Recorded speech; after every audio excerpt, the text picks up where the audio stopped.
दोस्तों school trip पर गए हुए बच्चे एक वैन से घर वापस आ रहे थे। वे घर कुछ समय में पहुंचने वाले ही थे क्योंकि अब उनकी घर से ज़्यादा दूरी नहीं थी। लेकिन तभी सामने से एक तेज़ रफ्तार ट्रक उनकी ओर बढ़ता चला आ रहा था।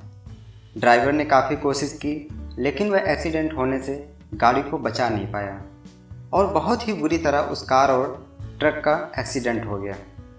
इस हादसे में 9 में से 5 लोगों की मौके पर ही दर्दनाक मौत हो गई। उसमें से लोरा नामक एक लड़की थी जो बच तो गई लेकिन बेहोश थी क्योंकि उसके सर पर गंभीर चोट आई थी।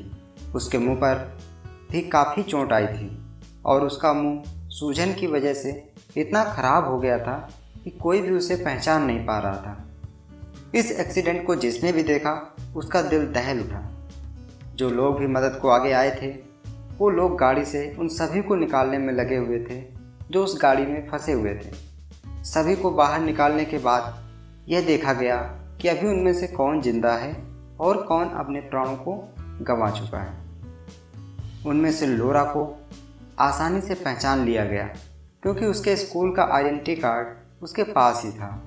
वो बेहोशी की हालत में थी। उसके सर से बुरी तरह से खून निकल रहा था, इसलिए उसके सर को बांध दिया गया और अब उसे एम्बुलेंस में ले जाया गया और बाकी लोगों को भी हॉस्पिटल पहुंचाया गया। अब तक उनके घर वालों को भी खबर दी जा चुकी थी, जिसके बाद मृत लोगों को उनके घर वालों ने दफना दिया क्योंकि उनके चेहरे इतने ज़्यादा एक्सीडेंट के बाद ख़राब हो चुके थे कि कोई भी उनके चेहरे से पहचान नहीं पा रहा था। उधर लोरा की हालत काफ़ी नाजुक थी। उसका अस्पताल में इलाज चल रहा था और वह ज़िंदगी और मौत की जंग लड़ रही थी। उसके सर की चोट काफ़ी ज़्यादा होने की वजह से अब वह कोमा में जा चुकी थी और अब उसके शरीर की हलचल रुक चुकी थी।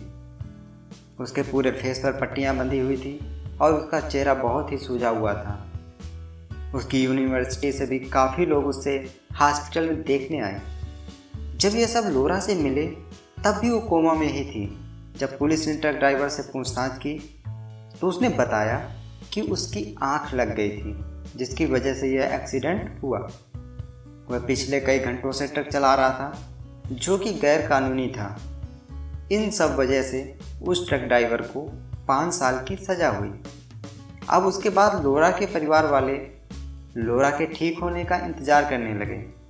लोरा की बहन हर रोज़ उसके सुधार के बारे में ब्लॉग में लिख रही थी और यही वह जगह थी जहां पर लोग लोरा के जल्दी ठीक होने की शुभकामनाएं भेज रहे थे। और 29 मई के दिन लोरा की हालत में थोड़ा सुधार हुआ और वह धीरे धीरे अब ठीक हो रही थी। 5 हफ्ते अस्पताल में रहने के बाद सभी को एक दिल दहला देने वाली बात पता चली। सभी परिवार वाले और हॉस्पिटल स्टाफ लोरा से बात करना चाह रहे थे, लेकिन लोरा भी बात करना चाह रही थी पर वह क्या कह रही थी किसी के समझ में नहीं आ रहा था। तब लोरा को कागज़ और पेन दिया गया जिससे कि वह लिखकर समझा सके कि वह कहना क्या चाह रही है। पेपर में उसने लिखा विडनी।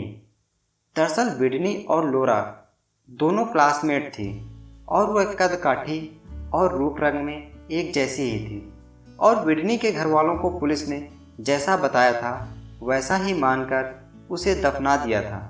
लेकिन वह विडनी नहीं लोरा थी।